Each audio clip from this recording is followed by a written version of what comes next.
All right, we are now joined by the newest member of the Rangers coverage team, Peter Baugh from The Athletic, joining Forever Blue Shirts. Peter, welcome to New York hockey. You have come at the perfect time. You've seen the fan base at its most rational and its most thought-provoking. Thank you for joining Forever Blue Shirts. Yeah, thank you for having me.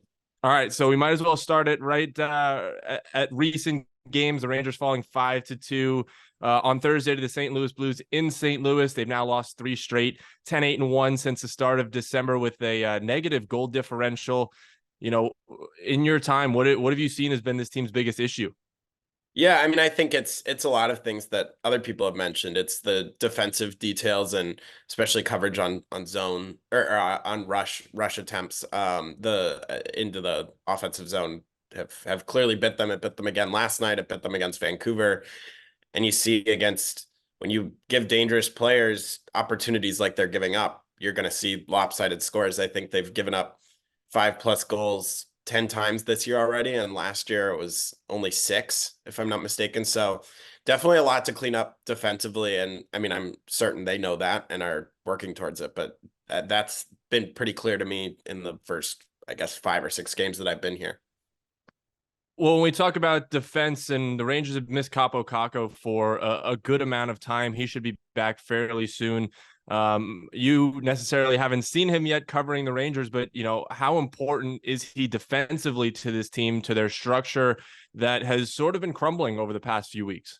Yeah, I mean, well, he's a hardworking player that has certain skill that made him a top 3 pick. Obviously, he maybe hasn't been exactly the scorer that people have wanted since he's been in the NHL, but he's got that level of skill to play in the top 6 if he needs to. But like you said, is a responsible defensive player, someone who works hard, brings that element to play, and yeah, I think that'll be a really big addition for them if they have him back in. Zibanejad, I would guess is going to be, if he's still feeling a little sick, it's probably not super long term. So getting him and Kakko both in the lineup, I think will help immensely. Well, I'm glad you mentioned Mika. He did miss the game on Thursday night with an illness, and after the game, head coach Peter Laviolette mentioned something about it, sort of going around the team. And I want everybody that's listening to this and just at home to be honest with yourself. When you're sick, you really don't feel like going to work every day and giving 110%. Do you think this could be part of this illness? Could be part of some of the struggles recently? It's possible. It's hard to know how much something like that, because teams are always vague about that stuff. They don't want to let Laviolette mentioned that, but like you know what, they teams don't, the players are never going to use that as an excuse.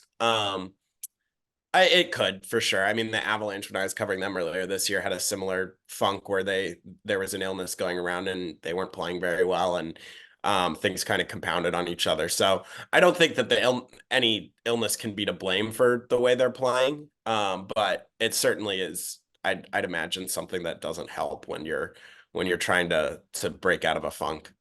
You got to find any excuse possible when you can't explain what's going on.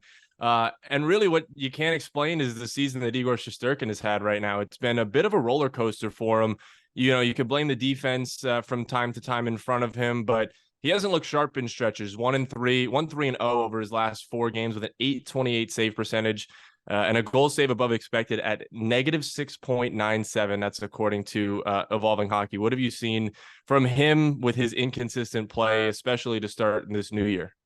Yeah, it's interesting because you did mention the defense, and that is a big chunk of it. Like, it's some of it is obviously him maybe not being at his sharpest, but some of it is you look at the individual goals he gives up, and a lot of them you're like, there's not a ton you can blame him for. Like, these are just dangerous chances. But sometimes you need, when you have a goalie like Igor Shesterkin, who you're counting on being a Vezina level player, you sometimes need them to make the saves that they're not supposed to make. And at least in the last little stretch, he probably hasn't been doing that as much as he has at other stretches of his career. I think that's fair to say. I will say last night, I felt like there were, like, Jordan Kyrou could have had 2 or 3 more goals, but Shesterkin made unbelievable saves on him. So I think a lot of it comes down to defense and the chances that are being given up in front of him. And then some of it is that he needs to be a little better and maybe make the play that he's supposed, or the save that he's not supposed to make, and kind of bail the defense out. Well, if you do watch these games, it's certainly not all bad from the Rangers' perspective. It feels like they're generating a ton of chances offensively, whether it be through that second line of Panarin, Trocheck, and Lafreniere. Do you feel like this is just kind of a bad luck stretch that they're in? I mean, I mean, I don't know about like so they're the losses are their own doing, but they haven't. I mean, Sam Montembeault played unbelievably for Montreal, and Bennington was good last night for St. Louis, so that certainly plays a factor in when you lose games where you're generating enough chances. Sometimes the other goalie has something to say about it too and plays well. So I think there's some luck for sure. But I also don't think like even with the way Bennington was playing, they probably didn't walk away feeling like, oh, they deserve to win.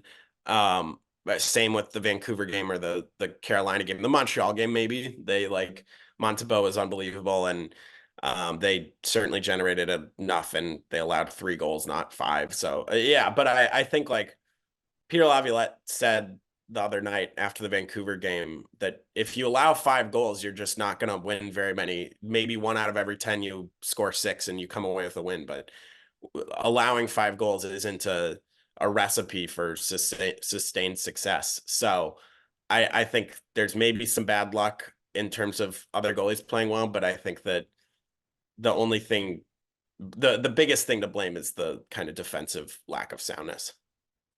Well, I'm glad you mentioned that as well because we're inching closer to the trade deadline. And any names that you think are a realistic option for the Rangers come deadline time? Any positional upgrades that they need? I know a lot of people talk about center depth, a lot of people talk about defensive depth. Just your opinion on that.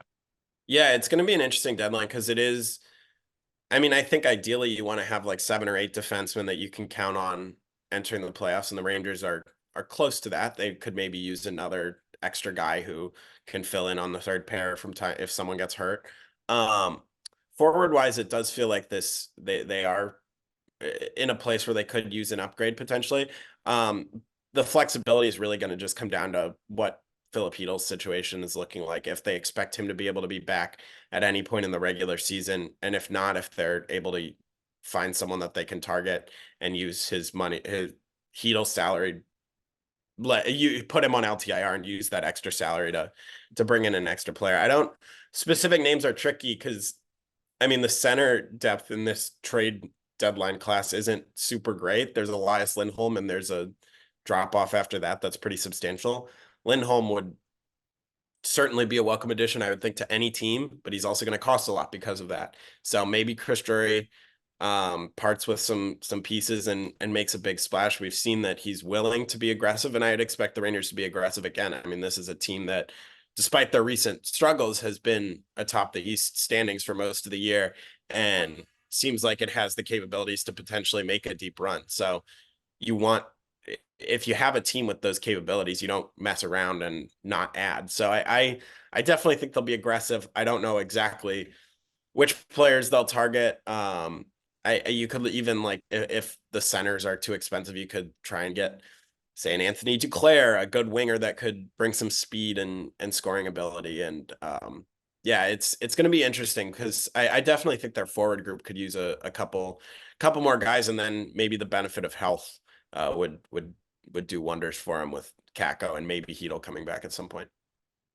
So obviously, no team in the history of the NHL has ever circumvented the cap via LTIR, and that's something that we want to talk about. But is it more advantageous for the Rangers to maybe say keep Heedle on LTIR and go after somebody with that money at the deadline?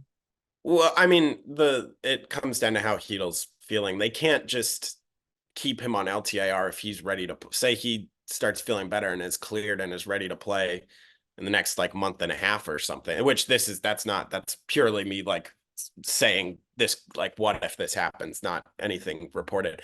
But like then you have to be pretty certain that he's going to be out at least for the rest of the regular season. You can't tell a guy to you can't, like, even in Tampa's like controversial thing with Kucherov a few years ago, like Kucherov wasn't 100% at the start of the playoffs. Like they could justify, obviously it was maybe it was the timing, it was fishy and they were able to, but like My guess is if it was the regular season, Kucherov would not have been playing at that point with where he was health wise. So you can't like just tell a guy stay on LTIR. It's not quite that simple. Um, and yeah, I mean yeah. So I don't think. I mean, in an ideal world for the Rangers, I suppose you get Hito back feeling good and he comes back for the playoffs, but not before then, and you can use the extra space. But that's a lot has to go right for that to happen. And just if you have any quick update on Heedle's injury, just his recovery process, if you have heard anything regarding that. He's back in check and is skating on his own.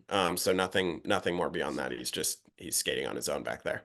Awesome. Well, you covered the Avalanche, like you mentioned, during the 2021 Stanley Cup championship, and you've seen what a team that wins a championship has, and what they've added at the deadline. Do you see anything that the Rangers are missing that to become a championship team?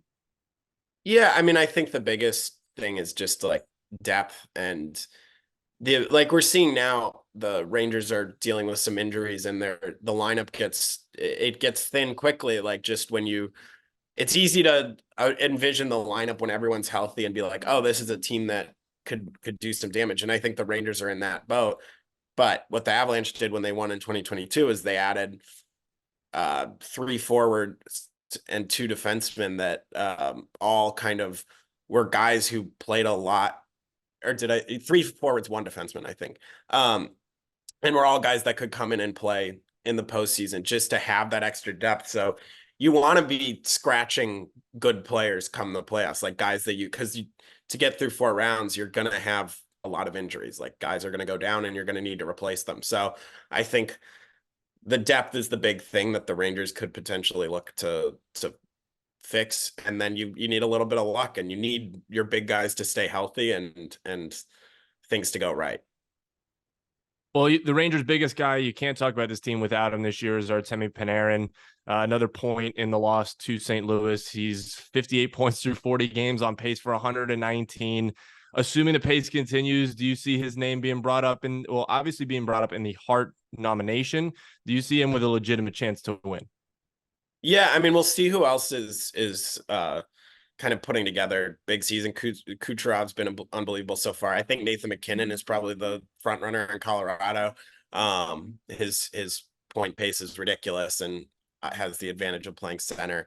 And then we'll see what McDavid does in the second half. There's a chance that he just turns on the Jets and all of a sudden everyone is left in his wake and there's not much you can do. But I certainly think Panarin is in the conversation. He's so important to what the Rangers do, and you see how much Laviolette relies on him, especially when they're chasing leads, like the willingness to just throw him out there again and again and again with different players in hopes of generating a goal. So unbelievable player. Definitely, if he keeps this pace up, is going to be in the conversation come the end of the year. All right, one final thing. The Rangers bringing up Brennan Othmann last week, sending him down as well. What did you see in his short little stint in the NHL so far? Yeah, I mean, I thought it was a net positive overall. I thought that, especially that first game against Chicago, he looked really solid. Obviously, playing against a much weaker opponent than he was the next couple of games, but I thought he was willing to shoot. He was aggressive, and those are all traits that you want to see. It's clear that Laviolette he made very clear that he wasn't sitting him in games when they were chasing leads because of anything he did. It was just to get other guys more ice time. But I think it is clear that like he didn't try there were other guys who he trusted more than him who he kept sending out there. And so I think that overall it was probably really good for Brennan Othmann to get some experience. And now it's probably better for him to be playing first line minutes in the AHL than 8 minutes a game in the NHL and getting sat for long stretches when the team's chasing leads. So I think overall, good to get him a taste. I'm sure it was really exciting for him. Good to see that he was able to generate some offense at points, and certainly I would say an overall encouraging stint, and also probably clear that he wasn't ready to maybe bring exactly what the team is needing at this point in time. All right. Well, Peter Baugh, thank you very much for joining us here at Forever Blue Shirts, and welcome to New York Hockey. Yeah, thank you for having me. Excited to be here.